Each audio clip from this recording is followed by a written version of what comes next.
വയനാട്ടിലെ മുണ്ടക്കൈ ചൂരൽമല പ്രദേശങ്ങളിലുണ്ടായ ഭീകര ദുരന്തത്തിന് പിന്നാലെ വീടുകൾ നഷ്ടപ്പെട്ട കുടുംബങ്ങൾക്ക് സുരക്ഷിതമായ താമസം ഒരുക്കുക എന്ന ലക്ഷ്യത്തോടെ കോൺഗ്രസ് പ്രഖ്യാപിച്ച പാർപ്പിട പദ്ധതി ഇപ്പോൾ കടുത്ത വിമർശനങ്ങൾ നേരിടുകയാണ്.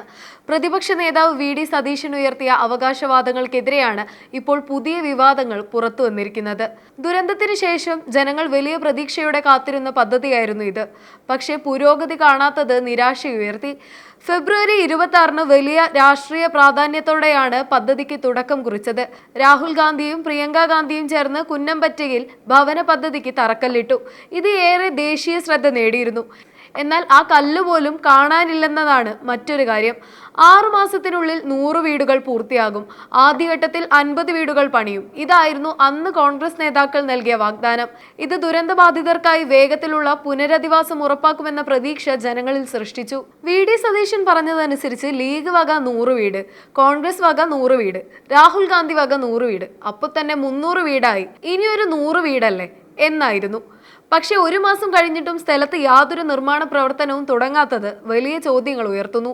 പ്രതിപക്ഷ നേതാവ് വി.ഡി. സതീശൻ നിർമ്മാണം ആരംഭിച്ചു എന്ന് പറഞ്ഞിട്ടുണ്ടെങ്കിലും സ്ഥല പരിശോധനയിൽ അത് ശരിയല്ലെന്ന് കണ്ടെത്തിയിട്ടുണ്ട്. ഭൂമി ശുചീകരിക്കുകയും സമതലപ്പെടുത്തുകയും ചെയ്തതൊഴിച്ചാൽ മറ്റൊരു പ്രവർത്തനവും നടന്നിട്ടില്ല. ഇതേ തുടർന്ന് ഒരു പ്രധാന പ്രശ്നം കൂടി ഉയർന്നു വന്നു. മേപ്പാടി പഞ്ചായത്ത് അധികൃതർ പറയുന്നതനുസരിച്ച് നിർമ്മാണ അനുമതി തേടി അപേക്ഷ പോലും ഇതുവരെ നേടിയിട്ടില്ല. സാധാരണയായി വീടുകൾ പണിയാൻ പ്ലാൻ അപ്രൂവൽ, പരിസ്ഥിതി അനുമതി, ലോക്കൽ ബോഡി ക്ലിയറൻസ് എന്നിവ നിർബന്ധമാണ്. ഇവ ഒന്നും ആരംഭിച്ചിട്ടില്ലെന്നത് പദ്ധതി പ്രായോഗിക ഘട്ടത്തിലേക്ക് കടന്നിട്ടില്ലെന്ന് വ്യക്തമാക്കുന്നു.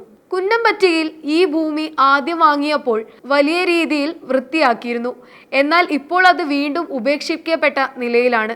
നാട്ടുകാർ പറയുന്നതനുസരിച്ച് ആ പ്രദേശം കാട്ടാനകൾ സ്ഥിരമായി എത്തുന്ന മേഖലയായി മാറിയിട്ടുണ്ട്. ഇത് സുരക്ഷാ പ്രവർത്തനങ്ങൾക്കൊപ്പം ഭാവിയിലെ നിർമ്മാണ പ്രവർത്തനങ്ങൾക്കും തടസ്സമാകും. പദ്ധതിയുടെ സാങ്കേതിക വശം നോക്കിയാൽ കോൺഗ്രസ് മുന്നോട്ട് വെച്ച വീടുകൾ വളരെ ആധുനികവും പ്രായോഗികവുമായിരുന്നു. ഏകദേശം 8 സെന്റ് സ്ഥലത്ത് 1041 ചതുരശ്ര അടി വിസ്തീർണത്തിൽ നിർമ്മിക്കുന്ന ഈ വീടുകളിൽ 3 ബെഡ്റൂമുകളും വിശാലമായ ലിവിംഗ് ഏരിയ, പ്രകൃതിദത്ത വെളിച്ചവും ശുദ്ധവായുവും സുഖമായി ലഭിക്കാനുള്ള പ്രത്യേകം ഡിസൈൻ, വീട്ടുടമയുടെ പിന്നീടുള്ള വികസനത്തിന് സൗകര്യമൊരുക്കാനായി ഭാവിയിൽ ഒരു നില കൂടി പണിയാൻ കഴിയുന്ന രീതിയിലുള്ള സ്ട്രക്ചർ. ഇനി ഇതിന്റെ മറ്റൊരു ശ്രദ്ധേയമായ കാര്യം പ്രത്യേകമായ ടൂറിസം സാധ്യതകളെ കണക്കിലെടുത്തുള്ള ഡിസൈൻ തന്നെയായിരിക്കുമെന്നതാണ്. വീടിന് പുറത്തുനിന്ന് തന്നെ മുകളിലേക്ക് കയറാൻ കഴിയുന്ന സ്റ്റെയർ കേസുകൾ ഉൾപ്പെടുത്തും. അതിലൂടെ മുകളിലെ നില വാടകയ്ക്ക് നൽകാനോ ഹോം സ്റ്റേ ആക്കി മാറ്റാനോ എളുപ്പമാകും. ദുരന്തബാധിതർക്ക് ഭാവിയിൽ സ്ഥിര വരുമാനം ലഭിക്കാൻ സഹായിക്കുന്ന ഒരു ദൂരദർശിയായ നീക്കമായിരുന്നു കോൺഗ്രസിന്റെ ഭവന പദ്ധതി. എന്നാൽ ആശയവും വാഗ്ദാനങ്ങളും ശക്തമായിരുന്നിട്ടും യഥാർത്ഥത്തിൽ പ്രവർത്തനം തുടങ്ങാത്തത് രാഷ്ട്രീയമായും സാമൂഹികമായും വലിയ ചർച്ചയാകുകയാണ്. ദുരന്തബാധിതർ ഇപ്പോഴും സ്ഥിര താമസത്തിനായി കാത്തിരിക്കുമ്പോൾ ഈ താമസം നീളുന്നത് അവരുടെ ജീവിതത്തെ കൂടുതൽ പ്രയാസത്തിലാക്കുന്നു.